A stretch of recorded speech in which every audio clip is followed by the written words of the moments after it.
275 and 285. Also in stereo on VHF, this is National Radio 1. Well, hello there. This is TV on the Radio, Thomas Vance, and welcome to the Friday Rock Show. Pigs on the Wing, Part 1 from Animals by the Pink Floyd, their album that came out in 1977.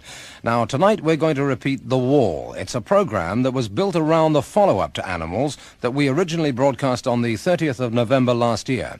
Now, during that month, I flew over to Hollywood for 2 days to hear the double album and talk to Roger Waters about its creation.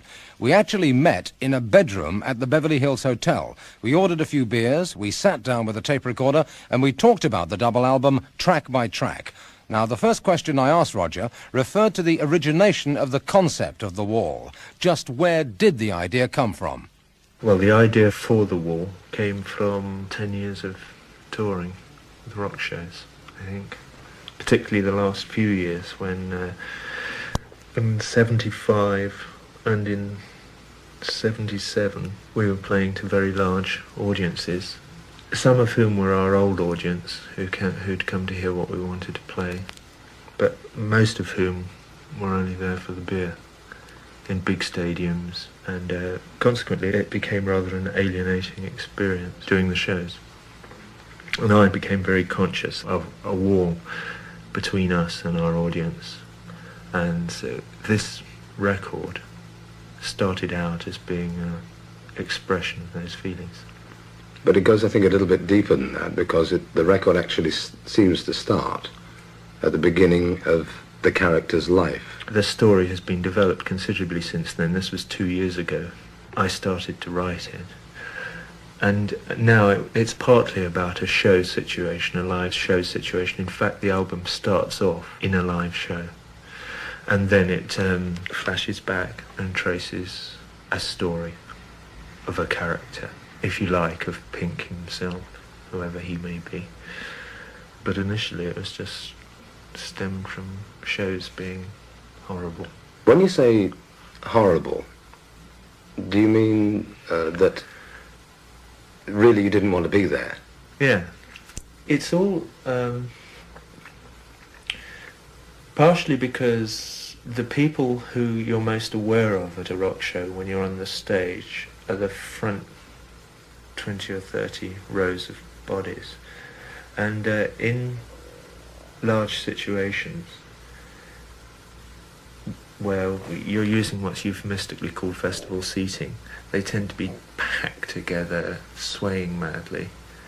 And it's very difficult to perform in those situations. People whistling and shouting and screaming and throwing things and hitting each other and crashing about and letting off fireworks and, you know. Mm-hmm. I mean, having a wonderful time, but it's a drag to try and play when all that's going on. But I felt at the same time that it's a situation that we'd created ourselves through our own greed. You know, if you play very large venues, the only real reason for playing very large venues is to make money. But surely, in your case, it wouldn't be economic or feasible to play a small venue. Well, it's not going to be on when we do this show, because this show is going to lose money. But on those tours that I'm talking about, the 75 tour of Europe and England and the 77 tour of Europe, England and America as well, we were making money. We made a lot of money on those tours because we were playing big venues. What would you like the audience to do? How would you like the audience to react to your music? I'm actually happy that they do whatever they feel is necessary, because they're only expressing, you know, their response to what it's like. In a way, I'm saying that they're right, you know, that those shows are bad news. Mm. There is an idea, or there has been an idea for many years abroad, that it's a very uplifting and wonderful experience, and that there's a great contact between the audience and the performers on the stage, and I think that that is not true. I think that in very many cases, it's actually a rather alienating experience For the audience? for everybody. It's 2.5 years since you had an album out. I think people will be interested in knowing how long it's taken you to develop this double album? Right, well, we did a tour which ended, I think, in July or August of 77. And when we finished that tour, in the autumn of that year, that's when I started writing it. It took me a year, until the next July, working on my own, and then I had a demo, sort of 90 minutes of stuff, which I played to the rest of the guys, and then we all started working on it together in the October or November of that. October 78, we started working on it together. And you actually ceased recording, I think, in November of this year. Yeah, we didn't start recording in November. We didn't start recording until the new year, till April this year. But we were rehearsing and fiddling about with it, and obviously rewriting a lot. So it's taken a long time, but we always tend to work very slowly anyway, because it's difficult. The first track is In the Flesh. Yeah. This actually sets up what the character has become. Yes. At the end. Couldn't have put it better myself. It's a reference back to our 1977 tour, which was called Pink Floyd in the Flesh. And then you have a track called The Thin Ice. Yeah.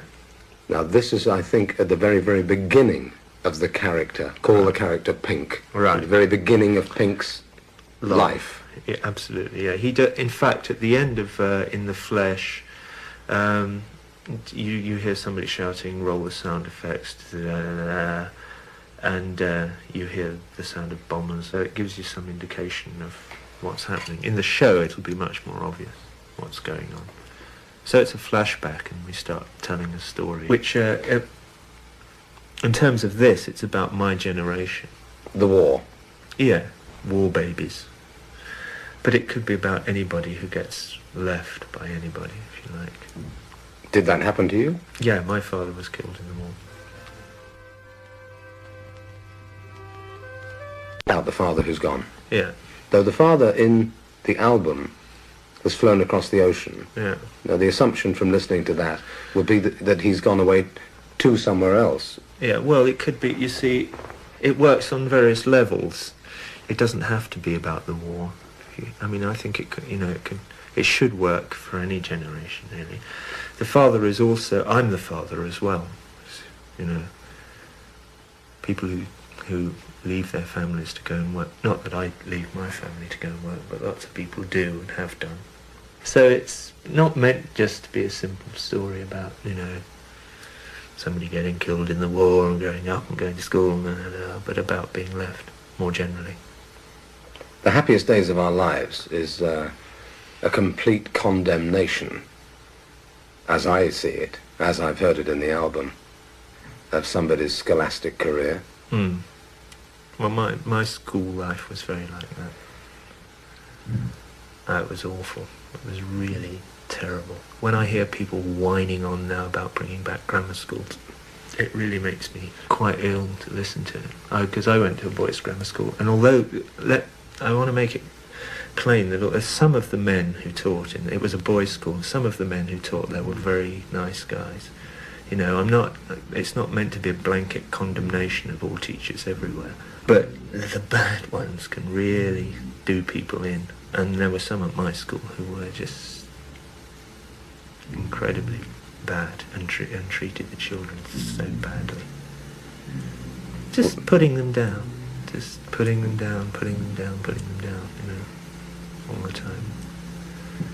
Never encouraging them to do things. Not really trying to interest them in anything. Just trying to keep them quiet and still and crush them into the right shape so that they would go on to university and do well. The track Mother. What sort of a mother is this mother? Overprotective, which most mothers are. If you can level one accusation at mothers, it is that they tend to protect their children too much. Too much and for too long. That's all. This isn't a portrait of my mother. Although some of the, one or two of the things in there apply to her as well as to, I'm sure, lots of other people's lives. Funnily enough, lots of people recognise that. Mm. And in fact, a woman that I know the other day who'd heard the album called me up and said she liked it. And she said that she listening to that track had made her feel very guilty. She's got sort of 3 kids, and I wouldn't have said that she was particularly overprotective towards her children. But I was interested that she's a woman of, well, my age. And I was interested that it had got through to her. I was glad it had, I mean, if it means that much to people, I think that's good.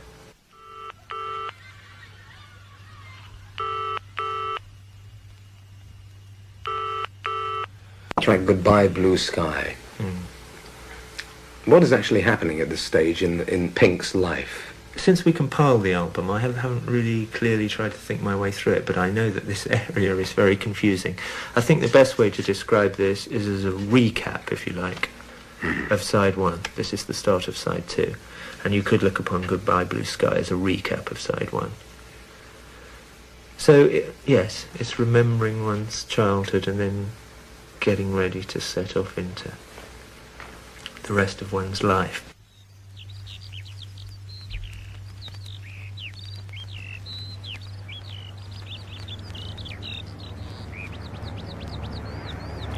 Then comes the track What Shall We Do Now? Is this, the assumption would be this is when the emergent adult... That's right. Now that's the track that is not on the album. Right. It was quite nice. In fact, I think we'll do it in the show. But if you know, it's quite long, and this side was too long, and there was too much of it. It's the same tune as Empty Spaces, and we've put Empty Spaces where What Shall We Do Now is. Because without those words, listening to the album... Yeah, it makes less sense. But it's not so much that it makes less sense. It just means that there is a period in Pink's life that isn't indicated. I mean, he jumps from the recap of side 1 immediately into Young Lust. Right. No, he doesn't. He goes to Empty Spaces. And the lyrics there are very similar to the first 4 lines of What Shall We Do Now? Mm. But what's different really is this list: shall we buy a new guitar, drive a more powerful car, work right through the night, all that stuff. Give up meat, rarely sleep, keep people as pets. Right. It's just about the ways that one protects oneself from one's isolation by becoming obsessed with other people's ideas. Whether the idea is that it's good to have a powerful car, that'll make you, or whether you're obsessed with the idea of being a vegetarian, adopting somebody else's criteria for yourself without considering them from a position of being yourself. On this level, the story is extremely simplistic. I hope that on other levels there are less tangible, more effective things that come through. Mm-hmm. I think it's okay in a show where you only hear the words. We probably won't hear the words at all, the way rock and roll shows get produced. But they're there on the sleeve if you need them. Yeah.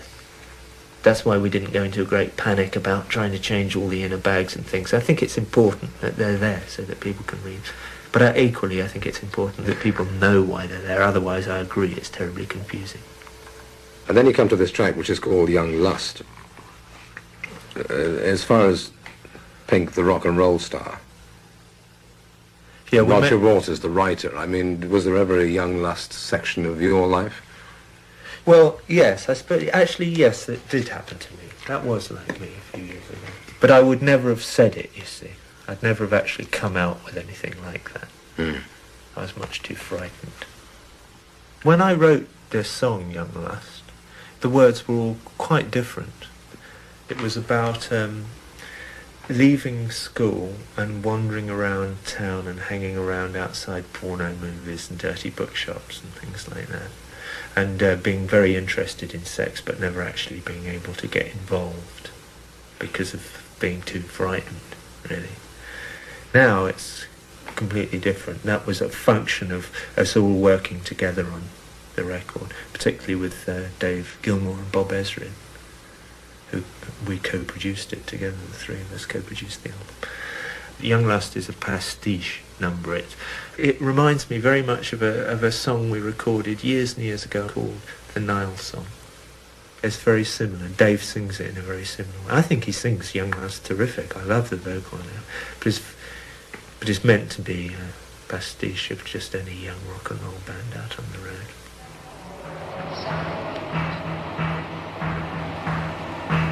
It's great. I love that operator. I think she's wonderful. She didn't know what was happening at all. The way she picks up on... I mean, it's been edited a bit, but the way she picks up all that stuff about, is there supposed to be anybody else there besides your wife? You know, I think it's amazing. She really clicked into it straight away.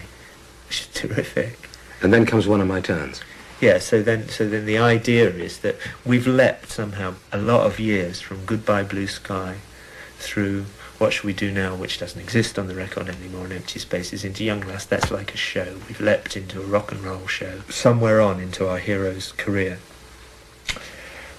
And then One of My Turns is supposed to be his response to a lot of aggravation in his life and not really ever having got anything together with a woman, although he's been married. Well, he has got things together, but he's been married and he's just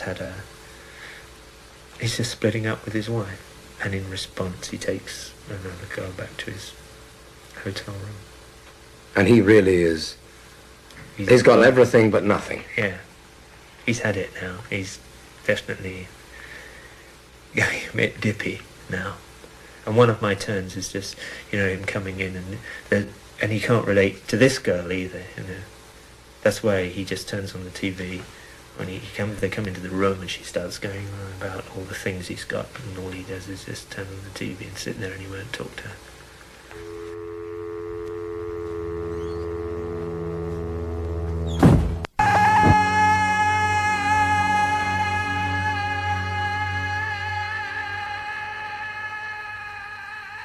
Then comes a period in Don't Leave Me Now when he realizes the state that he's in.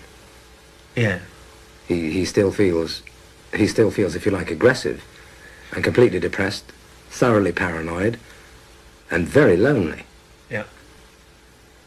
But very lonely to the point of suicide. Yeah, well, not quite. But yes, it is a very depressing song. I love it. I really like it. There's this line in the song, to beat you to a pulp on a Saturday night. Yeah. I mean, that's just... I don't know quite how to phrase that, but it really is the depths, if you like, of deprived depravity. Well, it's just a lot of men and women do get involved with each other for lots of wrong reasons, and they do get very aggressive towards each other and do each other a lot of damage. I, of course, as far as I can recall, have never struck a woman, Tommy, and I hope I never do, but a lot of people have. And a lot of women have struck men as well. And there is a lot of violence in relationships often that aren't working. This is obviously an extremely cynical song. I don't feel like that about marriage now. But you did. This is one of those difficult things where a small percentage of this is autobiographical, and all of it is rooted in my own experience. But this isn't my autobiography. Although it's rooted within my experience, like any writing. Some of it's me, and an awful lot of it is what I've observed. But there's also a lot of fundamental truth in it. Well, I hope so. I mean, that's what... If you look and if you see things, and if they ring true, then those are the kinds of things... If you're interested in writing songs, or writing books, or writing poems, or writing anything, those are the things that you try and write down, because those are the things that are interesting, and those are the things that will touch other people. Which is what writing's all about, is some people have a need to write down their own feelings in the hope that other people will recognise them and derive some worth from them, whether it's a feeling of kinship, or whether it makes them happy or sad, or whatever, but that they will derive something from them. Another Brick in the Wall, Part 3. I Don't Need No Arms Around Me. He seems to be in a position whereby he's no longer confused. In other words, he's more confident. Yes. But then comes the track Goodbye Cruel World. Yeah, now, what is happening there? Okay. Well, what's happening is, from the beginning of one of my turns, where the door opens there, through to the end of side 3, the scenario is an American hotel room. The groupie leaves at the end of one of my turns, and then Don't Leave Me Now he sings, which is to anybody. It's not to her, it's not really to his wife, it's kind of to anybody, really. To his circumstances. Well, it's men, if you like, it's men to women, in a way, you know. From that kind of feeling, it's like, it's a very kind of guilty song as well. Anyway, at the end of that, then all there he is in his room with his TV, and then there's that kind of symbolic TV smashing. And then he resurges a bit out of that kind of violence, and he sings this sort of loud song saying, you were all just bricks in the wall, I don't need anybody. So he's convincing himself really that his isolation is a desirable thing. That's all. But how is he at that moment of time when he says Goodbye Cruel World is actually... That's him going catatonic, if you like. That's the final, you know, he's going back now, he's just curling up, and he's not going to move. That's it, he's had enough, that's the end.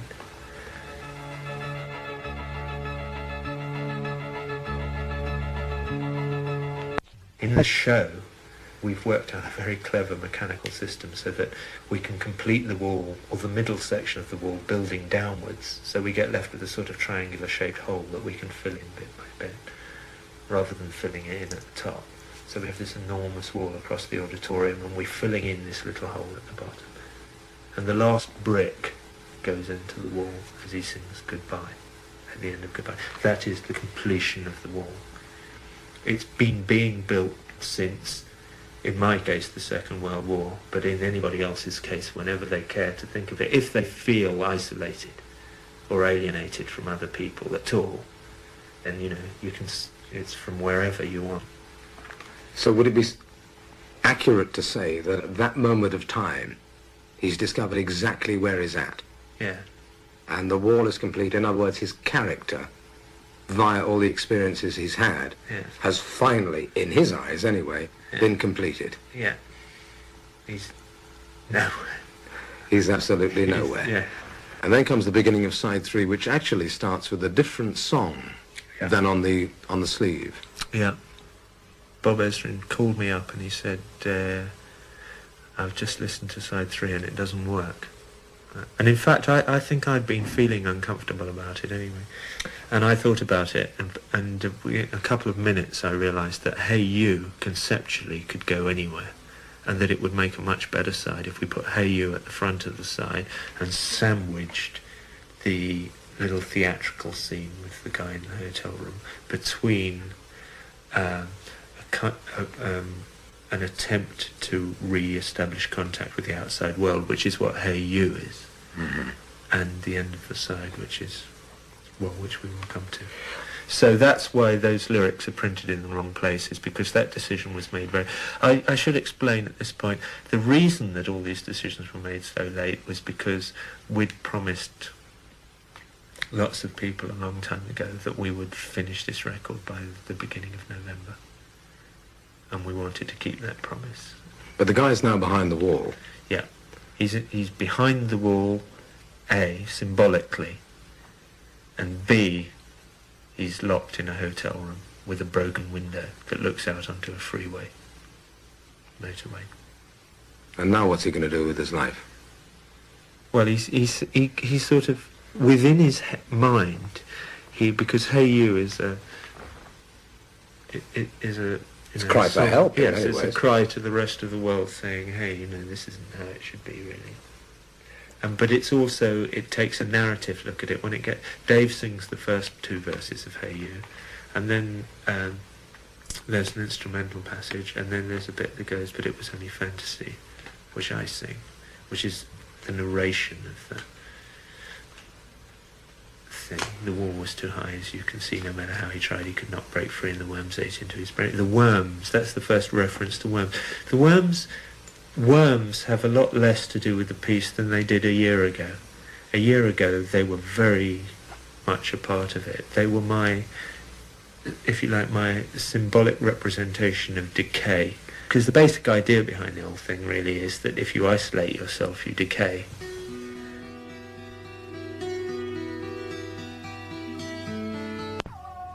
So at the end of Hey You, he makes this cry for help, but it's too late. Because he's behind the wall. Yeah, and anyway, he's only singing it to himself.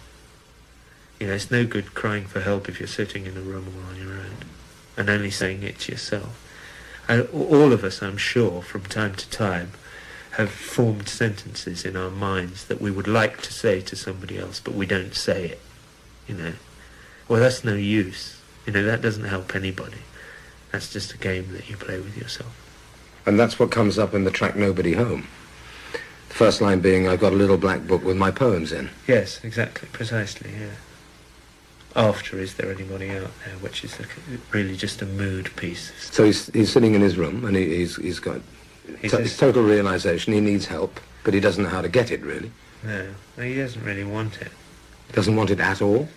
Well, yeah, I mean, he does. Part of him does, but the part of him that's, you know, making his arms and his legs, and part of him that's making everything work doesn't want anything except to just sit there and watch the TV. But he goes through this whole thing in the track Nobody Home of all the things that he's got. He's got the obligatory Hendrix poem, he's got the strong urge to fly, the wild staring eyes, and the silver spoon on the chain, the nicotine stains on the fingers, all the things that we know are pretty real in the world of rock and roll.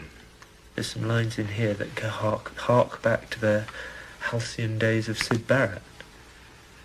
You know, it's partly about all kinds of people that I've known. All this is about all sorts of people I've known. Hey, but Syd was the only person I ever knew who used elastic bands to keep his boots together, which is where that line comes from. In fact, obviously, the obligatory Hendrix poem, you know, you have to go back 10 years before you can understand what all that's about. And then he says, I've got fading roots at the very end. Yeah. Well, he's getting ready to re-establish his contact, if you like, with where he started. And to start making some sense of what it was all about.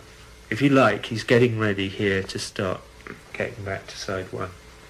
Which he then does via the next track, which is called Vera. Yeah, which is very much the World War II sort of being born and created, if you like, in that era again. So this is supposed to be brought on by the fact that a war movie comes on the TV.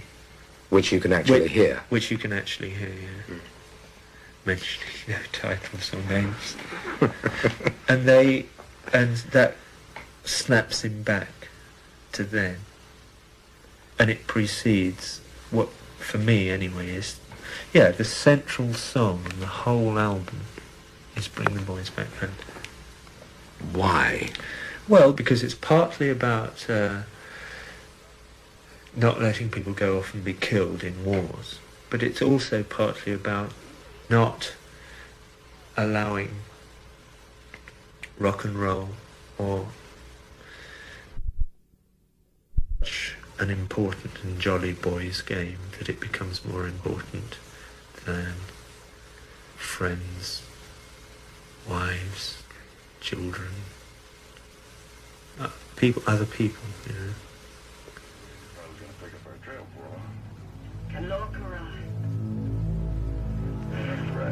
At what stage of the game is the character Pink for the track Comfortably Numb? After Bring the Boys Back Home, there's a short piece where there are tape loops used, and there's the teacher's voice heard again, and you can hear the groupies saying, well, are you feeling okay? And there's the operator saying, I can't remember, and it's a man answering all those things. And there's a new voice introduced at that point, and there's somebody knocking on the door and saying, come on, it's time to go, right? So the idea is that they're coming to get him to take him to the show because he's got to go and perform that night. And they come into the room and they've realised something's wrong And so they actually physically bring the doctor in. And Comfortably Numb is about his confrontation with the doctor. So the doctor puts him into such a physiological condition that he can actually hit the stage? Yes. He gives him in fact, it's very specific, that song. Just a little pinprick? Yeah. There'll be no more ah. Right.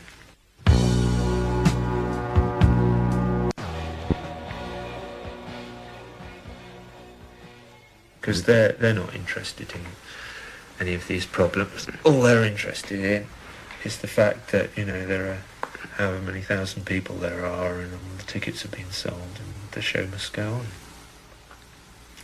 At any cost. To anybody. I mean, I personally have done gigs under I've done gigs when I've been very depressed, but I've also done gigs when I've been extremely ill. This, where you wouldn't do any ordinary kind of work. Because then the venue's there, because the act's there, and the people have paid the money. You cancel a show at short notice, and it's expensive. So the fellow's back on the stage. Yeah. But he's vicious.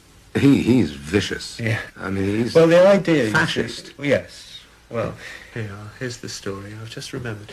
Montreal, 1977, in the Olympic Stadium, 80,000 people. The last gig of our 1977 tour. I personally became so upset during the show that I spat at some guy in the front row. He was shouting and screaming and having a wonderful time. And they were pushing against the barrier, and what he wanted was a good riot. And what I wanted was to do a good rock and roll show, and I got so upset that I finally spat on him. and which is a very nasty thing to do to anybody. Anyway, the idea is that these kind of fascist feelings develop from isolation. And he evidences this from the focal point of the centre of the stage. Yeah, this is really him, having a go at the audience, or the minorities in the audience. So the obnoxiousness of In the Flesh, and it is meant to be obnoxious, it is obnoxious, this is the end result of that much isolation and decay. In the track Run Like Hell, this is him telling the audience. No. Is this him telling himself? No. Run Like Hell is meant to be him just doing another tune in a show. So that's like just a song. Part of a performance. Show. Part of a performance, yeah. Still in his drug-crazed state.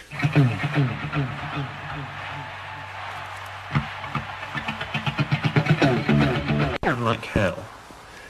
You can hear an audience shouting Pink Floyd on the left-hand side of your stereo, if you're listening in cans, and on the right-hand side, or in the middle, you can hear voices going, Hammer. They're saying, Hammer. This is the Pink Floyd audience, if you like, turning into a rally. And then comes the track Waiting for the Worms. And the Right. worms, in your mind, are decay. So Yes. decay is imminent. Waiting for the Worms, in theatrical terms, is the expression of what happens in the show when the drugs start wearing off and what real feelings he's got left start taking over again. And he is forced by where he is, because he's been dragged out of the hotel room, if you like, and put in that position, he's forced by the situation he finds him in to confront his real feelings. Until you see either the show or the film of this thing, you won't know why people are shouting hammer, but the hammer, we've used the hammer as a symbol of the forces of oppression, if you like, in the thing. And the worms are the thinking part. Where it goes into the waiting sections... Waiting for the worms to come, waiting to cut out the dead wood. Yeah, before it goes waiting to cut out the dead wood, you hear a voice through a loud hailer. It starts off by, it goes testing 1, 2 or something, and then it says, we will convene at 1 o'clock outside Brixton Town Hall. And it's describing the situation of marching towards some kind of National Front rally in Hyde Park, or anybody, the National Front, and what we have in England, but it could be anywhere in the world. So all that shouting and screaming on it, because you can't hear it, you see. If you listen very carefully, you might hear Lambeth Road, and you might hear Vauxhall Bridge, and and you might hear the words Jew boys or something. We may encounter some Jew boys. I think it's just me ranting on.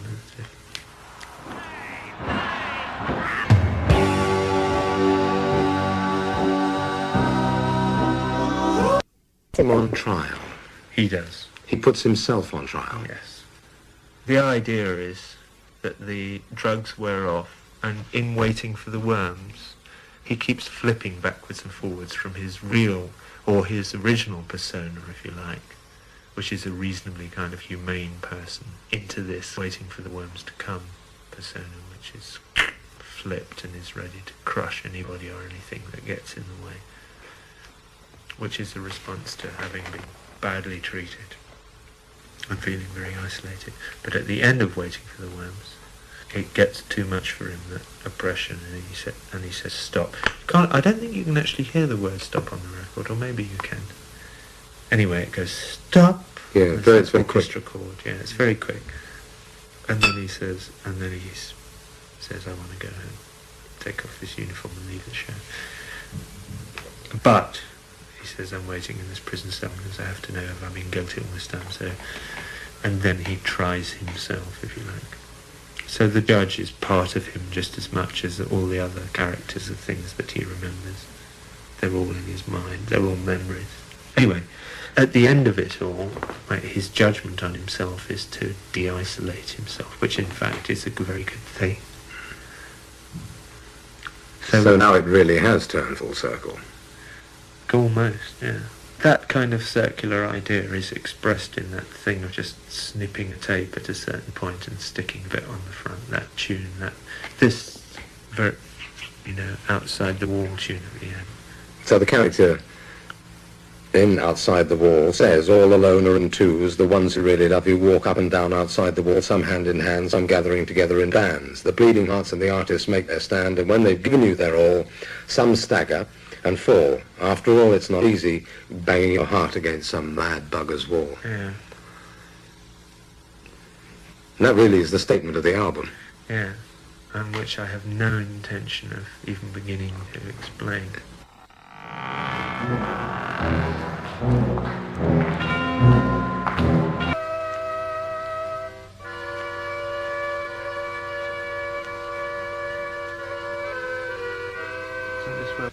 Roger, what will it actually be like when we see the wall in concert? Just like it normally is for a lot of people, who are all packed away behind PA systems and things. Like every seat in the house is sold, so there's always thousands of people over at the sides who can't see anything. And very often in rock shows the sound is dreadful because it costs too much to make it really good in those kind of halls. The sound will be very good, mind you, at these shows, but it'll be the impediments to seeing what's going on and hearing what's going on will be symbolic rather than real. Mm-hmm. Except for the wall, which will stop people seeing what's going on. Is the wall going to remain there? No, not forever. No, not forever. Who's going to knock it down? Well, I think we should wait and see about that. For the live show, I think it would be silly, really, for me to explain to you everything that's going to happen in the live show that we put up. Mind you, anybody with any sense listening to the album ought to be able to spot whereabouts in the show it is that it comes down. That's the physical wall, though. Yeah. What about the psychological wall? Well, that's another matter. Whether we make any inroads into that or not is anybody's guess. I hope so. Roger Waters describing The Wall. And the success of the double album since the first broadcast of that program, which of course was last November, is now just a matter of history. The Wall was America's #1 LP for 16 weeks. It reached number 3 over here, and it sold millions of copies worldwide. And of course it spawned the single Another Brick in the Wall that went to #1 both here and in America. The stage show has already been performed in Los Angeles and New York, and we in this country are going to have the opportunity to see the live show at London's Earl's Court between the 4th and the 9th of August. At least those of us who are lucky enough to have tickets. Now, once again, I really would like to thank Roger Waters for his time and to congratulate the Pink Floyd on being awarded the Silver Clef Award for services to the British music industry. And the Friday Rock Show, as always, is produced by Tony Wilson.